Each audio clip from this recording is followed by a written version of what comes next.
Today on Locked On Red Wings, Detroit is shut out 1-0 by Vegas as the offense can get nothing going, but they walk away from the road trip with a 3-2 record.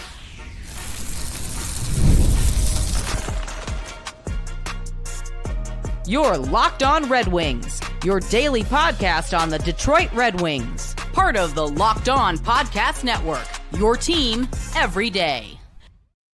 Welcome back to the Locked On Red Wings podcast. We are your hosts, Brian Fisher and Scotty Bentley, part of the Locked On Podcast Network, your team every day. And you can find us wherever you listen to your podcasts. Scotty, the Detroit Red Wings fall 1-0 to the Vegas Golden Knights, the first shutout in the Todd McLellan era for the Detroit Red Wings. And I don't think it was a bad game. I think it was a pretty boring game. But I don't think it was a bad loss in the regards that they got so heavily outplayed. I think that, and we'll talk about it, Vegas's defense just, in my opinion, really stood out. Before we can get to that, though, got to let you guys know that today's episode is brought to you by FanDuel. Download the FanDuel app by visiting FanDuel.com and win $300 in bonus bets if your first $5 bet wins. And Scotty, normally I go to you first for difference maker, but if it's all right with you, I'll go first here just because I kind of alluded to it just now. My difference maker in this hockey game is the Vegas Golden Knights defensive structure. I think that this was going to be a tough matchup regardless for the Detroit Red Wings. Just the last game on a homestand, another late game. The Red Wings may be adjusted to it at this point, late game mostly for us. But it's the last game on a homestand against a opponent that is going to be amongst the favorites for Stanley Cup odds. A very complete hockey team up and down the lineup with adding Mitch Marner to it as well. And the Red Wings all game struggled, in my opinion, to carry the puck into the offensive zone with possession. Vegas was really good at kind of stopping Red Wings breakout attempts in the neutral zone or at the Vegas's defensive blue line at that. So the Red Wings oftentimes had to switch to a dump and chase offense, which isn't necessarily bad for the style of hockey that they play, but it's kind of like football, right? Like you want to establish the run game so you can use the pass game. When the opponent knows all you're going to be able to do is dump and chase, it's easy to negate that. And I felt like the Red Wings, while at the end of the game, they actually had more shot attempts, Vegas, as you can tell, had a wide range in actual shots. I think they outshot them 34-24 by the end of the game, or something close to that. Vegas had a ton of block shots too. Right. I felt like it was Vegas's defense to me that really stood out in a 1-0 victory for the Golden Knights, because goaltending and defense for the Red Wings was pretty good too. One mistake cost them. But outside of that, I just felt like this was a defensive battle between these two teams. Yeah, I think, I don't know, like as far as 1-0 games go, I actually thought this one was pretty, I don't know, filled with opportunities at least, right? Like this wasn't, a low event 1-0 game. Like that, both teams still had plenty of opportunities and both goalies were great. And I do think that Vegas's defense, obviously, I mean, the biggest thing, you mentioned it briefly there, the biggest thing in my eyes was just they had really active sticks in the neutral zone. Like it was impossible for the Wings to get a pass off in the neutral zone or in the Wings offensive zone, right? I mean, you look at the two power play opportunities the Wings had, nothing came of them, dude. Like literally no opportunities came from those that, Well, that's what you talk about too. The Vegas defense on those power plays was so good at stopping the zone entry. Right, that's my point. Yeah, it just continuous throughout the game. It was either in the neutral zone before they even were able to enter, or they were able to enter the offensive zone, and then two passes in, a puck found a stick, and it was broken up again. Like it just they were ruthless, I guess is the word, with that. And so, yeah, I think that's a totally fair difference maker. And I think that it was probably the deciding factor in the game. When in a game in which the Wings scored 0 goals, obviously pretty easy to say. I'm going to take a similar, but I guess slightly different angle to that and go with the Red Wings finishing, which is something we've talked about a lot. Yeah. Despite the fact that the Vegas defense was good and the Red Wings got shut out, they had a handful of high danger opportunities, man. Like that's what kind of what I was alluding to at the beginning of the show, right? Like this wasn't a complete snooze fest of a one, again, in terms of what 1-0 games provide, that there was a lot of high danger opportunities for both teams. And I'm sure we'll talk about Gibson pleading later. I think this was probably his best game as a wing. Unfortunately, it's going to come in a loss, but on the offensive side for the Red Wings, they had opportunities. They had Finney right in front of the net with the puck on a power play. They had Edvinsson with nobody near him right in front of the goaltender in the first period. Like they had several high danger opportunities where it was just puck handler and goalie. And I'm not even sure if they recorded a shot on net on either of those instances I just brought up. You had who hit crossbar in this game? Was it Raymond or DeBrincat? Like they had chances, and I think to me, when we continue to drive this point home, and I guess maybe it's kind of a broken record at this point, but this game was kind of the epitome of, well, if they were just a little bit better at finishing, the shot differences aren't that egregious. Again, in just shots, the Red Wings actually were really good in that department. Vegas just blocked a lot of them. And their goaltender played amazing, and they weren't like heavily outplayed on the 5-on-5, at least in the second 2 periods. You maybe could argue they were in the first period. But even in that first period, I know I'm rambling here. I'll stop eventually. But like even in the first period, the ice was tilted in Vegas's favor, and they had a lot more offensive zone opportunities than the Wings. But in the same breath, like they still left the back door open. There was an aggressive forecheck mindset for Vegas. Again, really, I mean, all game, but especially in that first period. And the Wings countered with numerous rushes and just couldn't finish any of them. So like, I think that was kind of the overarching theme for me is like they got good enough defense. It wasn't great, but it was good enough.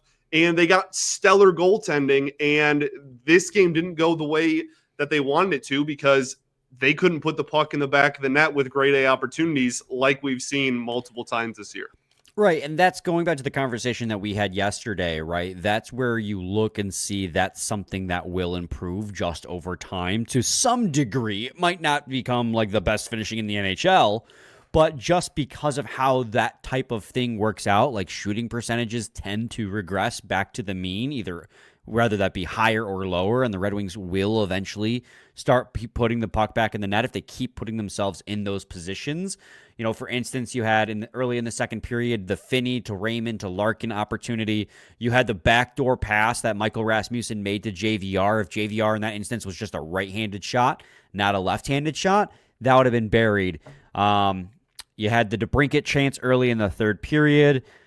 There were a lot of opportunities. Late when the goalie pulled, DeBrincat redirected a puck that just barely went wide. On the second power play that was overall completely neutralized, Emmett Finney got a puck that came to him, and he just missed it wide on a net front opportunity. So, like, eventually those opportunities, 1 or 2 are going to start falling your way. But right now, the Red Wings are 10-4 even with the low shooting percentage from everybody not named Dylan Larkin at this time. So I agree. Finishing, if I'm going to say defensive game from the Golden Knights is one difference maker, the lack of finishing is definitely another one. Don't get it twisted either. The Golden Knights were the better team in this hockey game. For sure.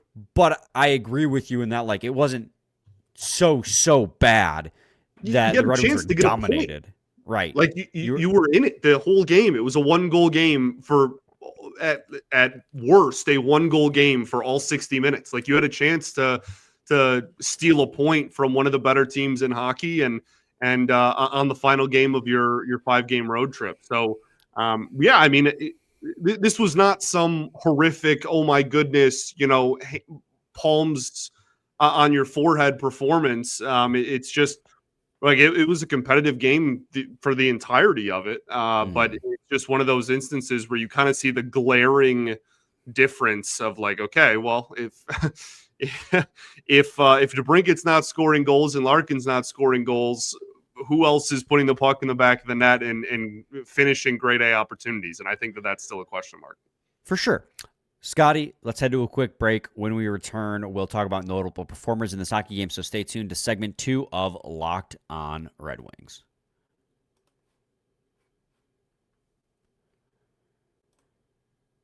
Let's be real. Making excuses doesn't solve everything.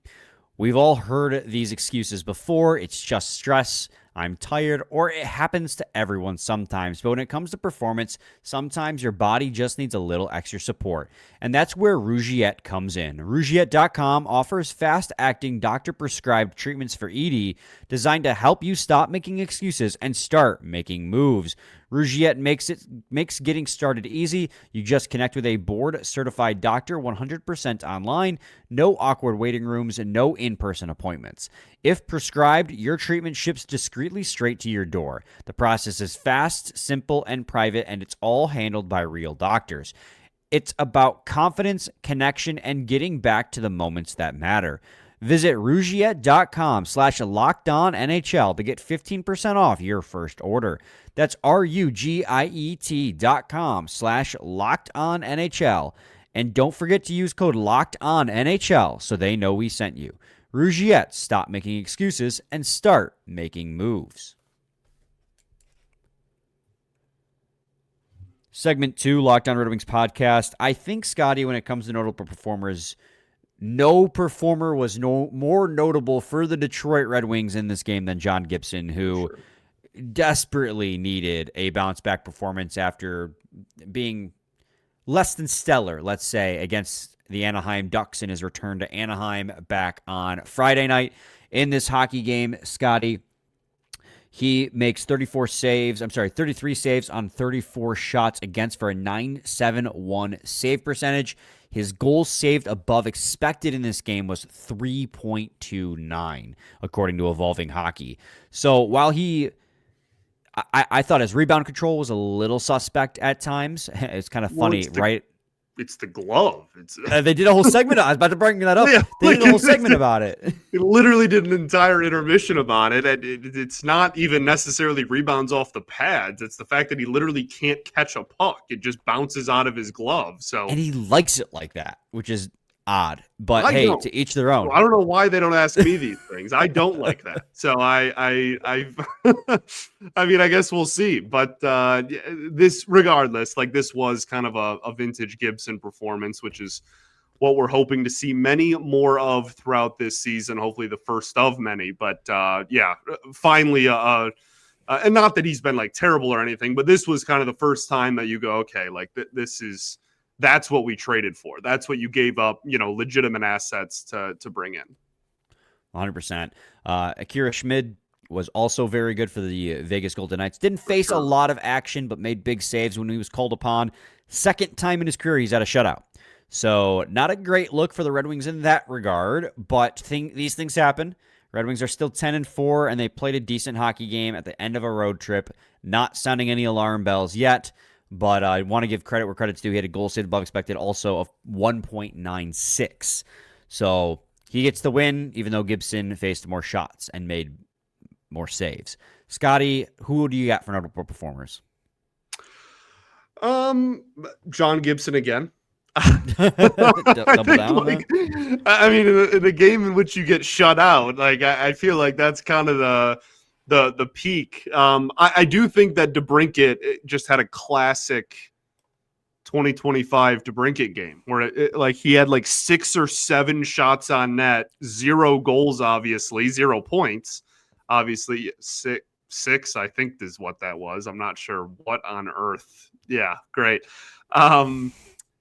So 6 shots on net. I thought the the defense from him in this game. You saw a couple of successful, poke checks, and you saw him aggressive on the wings forecheck. I don't know. I think as far as performances from forwards in which your team gets shut out, that's probably as good as you're going to get. Yeah, and I think he had 8 shot attempts, 6 that made it to net, was about all we got out of the second line in this hockey game. Second line honestly got pretty caved in. They were given pretty tough matchups. It's a tough Vegas Golden Knights team in general, but the second line generated just 9 shot attempts at 5-on-5 with Mason Appleton. They did mix it up a little bit late in the game, put JVR up there as they sat Rasmussen, Appleton, and Soderblom in an attempt to tie the game up, but they had a Corsi for percentage of just 39%. They struggled all game long to kind of get any sort of offense going. Yeah. Just the passes weren't connecting, but DeBrincat going up ice was able to get lots of shots off. He was firing it from everywhere, trying to get rebounds, anything going for the Detroit Red Wings. So I thought he was pretty good. Gross passes, too. Like, there was a pass off a skate in the neutral zone in this one. There was a couple of just, like, completely errant passes that just found nobody. Like, I don't know. I'm sure it was a frustrating game for the Wings. They execute their game plan decently against one of the best rosters in the league on the road at the end of a 5-game road trip, and just don't really have anything go their way. Yeah, and I do think that the first pair was very good in this hockey game for what it's worth. I know obviously they were the pair that was out there for the only goal against, but at the end of the first period, they literally gave up 1 or 2 shot attempts against through the first 20 while playing the most minutes out of anyone on the team. And they end the game with a team leading shot attempt share of 69 and 71%. With 32 and 29. This is Seider and Edvinsson, respectively. 32 and 29 shot attempts for when they're on the ice, and 13 shot attempts against while they are on the ice. Their expected goals for percentage is under 50%. That large blow came to them because of the Barbashev goal, where I think it was either Seider or Larkin missed the assignment. I'm not really sure because it was a fluid situation. Guys were changing assignments.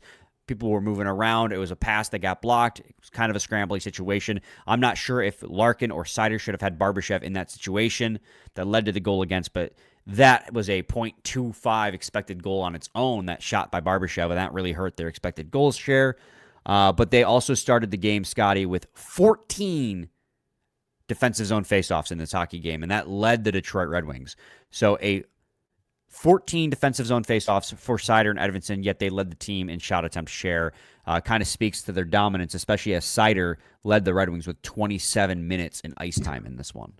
Yeah, Seider had one horrible giveaway, and outside of that was absolutely phenomenal. And the giveaway, led to a breakaway, but didn't lead to a goal against. Great defense by him to get back, and then great save by Gibson too. So, yeah, I mean, that's just what we've kind of become accustomed to. He's taking another step forward. It's beautiful and glorious, and he's amazing. Like, I don't even know how else to put it at this point. Yeah, I mean, I also think the fourth line was, they were good. You can say it. They were good. I think I thought Soderblom specifically was pretty effective. I know earlier in the season and kind of at the end of camp, we talked a lot about JVR and his role on the team. Man, he looks like he's skating in quicksand. So, like, if that is where we're at this point, and it's not like a situation where maybe he's going to build up because he missed camp or whatever, this is just what it is, then yeah, he's going to stay on the fourth line, and he should. I mean, he pretty much stood in one spot, and like, if the puck got to him, something happened, but not a lot of movement there from JVR at this point in his career, understandably so. So yeah, I mean, we're talking about a 36-year-old winger. I think that's perfectly understandable. It's pretty much your age, yeah. Right. I agree. The fourth line had a pretty solid night. He's fine down there on the fourth line. He is slow, but the fourth line had a good night. Elmer Soderblom, and I'm glad you brought up Soderblom, because I did want to shout out Soderblom and Jonathan Berggren. both, because they know with Kane's return imminent, and we will talk about that in a little bit in segment 3, that their roster spots are on the line, and so they have to really perform well. I think Elmer Soderblom in the last few games has been the more consistent player. I think he's been the most noticeable player on that fourth line, kind of with his long reach and now not afraid to finish hits, For sure. and also not still sometimes coasts, but a lot of the time is doing a better job of moving his feet, has been able to force turnovers and get opportunities in the offensive zone, even if it hasn't found the back of the net consistently for him.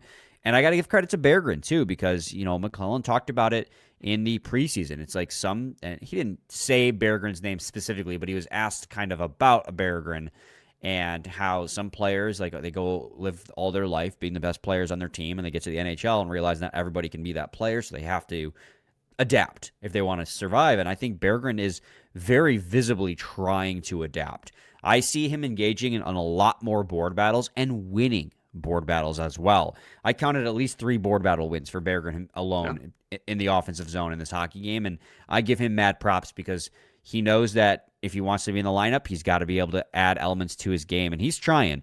I don't know if it's going to be enough. Different guys too, man. Yeah. I mean, got a handful of minutes with well, I mean, you look at the last even just like week and a half. I mean, bounced around the fourth line, played with Comfer and Cup.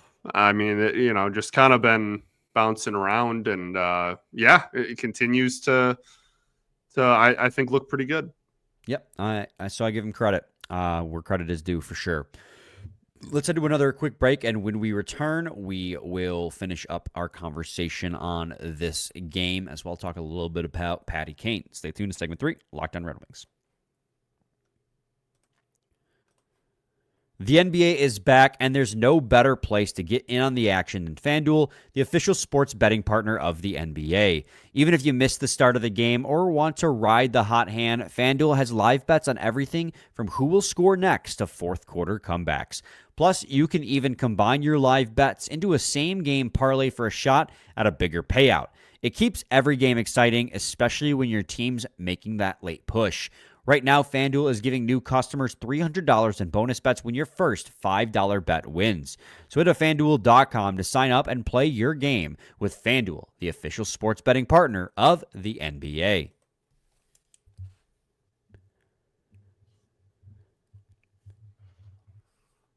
Scotty, another one of these, we were talking a lot about difference makers at the start of the show, as we always do when we do game recaps. And I mentioned the Vegas Golden Knights defense. You mentioned the lack of finishing, as that's been kind of an ongoing problem. One of the few things that's really been a glaring issue for the Red Wings off to a 10-4 start is their lack of ability to finish. But one thing that's pretty consistently a very good thing for the Detroit Red Wings night in and night out that was not there today, and you're going to love this, or you're not going to like it in this regard, but you're going to love that I'm bringing it up, face-offs. Right. They were absolutely dominating the face-offs, and that definitely contributes to the lack of offense that the Red Wings were struggling to generate on a consistent basis, because they can't win. If they're not winning defensive zone face-offs, they can't break out. If they're not winning offensive zone face-offs, they can't set up in the zone. And I think they only won 40% of the face-offs in this hockey game, if that. Less than 40%. 34 try. 34. As I know, Vegas had over 40 faceoffs wins to Detroit's like 20. It literally is almost exactly 2/3 to 1/3. It's really hard to generate a lot of offense when you can't win a faceoff and establish the zone or get out of the zone quickly. So definitely, especially on the power play, that's been a huge problem for them too. Is or at least in this game, not in general, but winning the face-off in the offensive zone, because when you get a power play, you get the face-off in the offensive zone to start. That's just how it works. And so if you win that, you immediately establish possession to start your power play. And if you don't, then you have to go 200 feet down the ice and try to set up that way. And it's a lot harder then. Yeah, one of the biggest things that kind of was noticeable to me, I mean, Larkin goes 7 for 18. That's less than 40%. Obviously, He's been so good in that regard so far this season. Was not as good in this game, but that's still like one of the highest percentages on the team. And I think the weirdest thing to me was that Larkin got kicked out of a lot of faceoffs in this game. Like whether it be like Finney had to step in and take a couple of faceoffs. Marco Casper went 4 for 16 in the faceoff circle. Like just I don't know, just a weird game in that regard. I don't expect that to be the norm just because they've been so good so far this season. Yeah. Maintaining a consistent level of production there. But yeah, I mean, it doesn't help that you're, going up against a very talented dude. Is this real? Please guess Thomas Hertl's face-off percentage in this game. Don't look. You're looking at your computer. Guess. I only see the Red Wings stat sheet. Sorry. Okay. 75%. Try 94. He went 15 for 16. He literally had 16 faceoffs and lost 1. And then like Eichel goes 10 for 15. Like, I mean, Carlson even goes 9 for 13. Like they have a lot of talent. They have a lot of guys that are really good in the faceoff circle. We kind of have like one. And he held his own ish for a decent, the first half of the game. And then, like I said, weirdly was getting kicked out of a lot of faceoffs in this one too. Well, there might not be face-off help, but help offensively may be coming sooner rather than later with Patrick Kane. McClellan, he didn't commit. I want a disclaimer. He did not commit, but he did say they're hoping to get Kane back on the ice with the team this week and have him play on Friday against the Vegas Golden Knights. Again, did not commit, but that is the closest thing to a commitment that we have had since he got hurt, right? It's been a lot of he's out or we hope that he'll return. This is like, I mean, I guess he still used the term I hope, or we hope, but it felt like this is more real than the previous iterations because they also were bringing it up on the broadcast too. And Kane is really going to be really missed on the power play. Emmett Finney, I give him so much respect. His heart and hustle. He's a little bit of snake bitten right now too, but he is nowhere near Patrick Kane along the flanks on the power play. Well, who is, yeah. Right. So getting Patrick Kane back would be such a huge boost for this power play, especially as we talk about this team's lack of finishing. Patrick Kane, if he's not finishing himself, he is helping his teammates, finish those opportunities. Saw in this game, right? Like the penalty kill for Vegas, the strategy was just beat the living crap out of Dylan Larkin and they won't do anything, and it worked. Like they just completely swarmed Larkin and denied all pucks going his way, and it worked out wonderfully for them. So I mean, just having another weapon like that on power play 1 with all of our best scorers is going to help a lot for sure. Yeah, and so I'm hoping that he returns by Friday. A couple more days for the Red Wings to rest, a little R&R before getting back to the ice as they have 2 days off.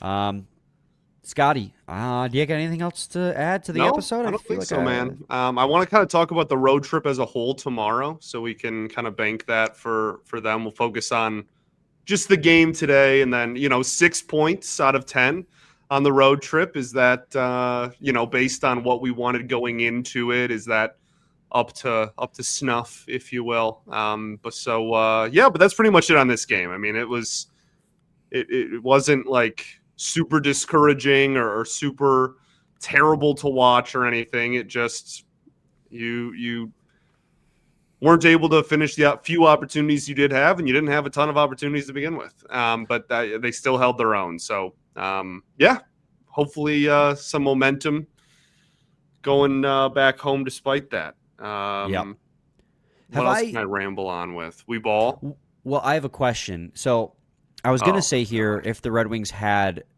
won this game, they would have been the first team to 10 wins in the league. Have I been saying they're 10-4? Because they're 9-5. You've been saying 10-4 the entire episode. I didn't Okay. correct you because it didn't sound wrong to me, but they definitely still are at 9. No, yeah, it's 9-5 with the loss. I Oh. think I was counting. I guess I couldn't even count them before they hatched. It's hatched, and I still got it wrong. No, they're 9-5. They would have been the first team to 10 wins with the victory. That is 1:35 in the morning recording, and I also had a hockey game myself prior to the Red Wings game, so I am exhausted. This guy. Apologize. 1-7-2, by the way. I was out there for both goals against. So Maybe keep that part to yourself. I keep myself humble. Yeah, Scotty, any final thoughts? We ball, baby. We do ball. We'll be back with a new episode tomorrow. Same time, same place. It's your team every day.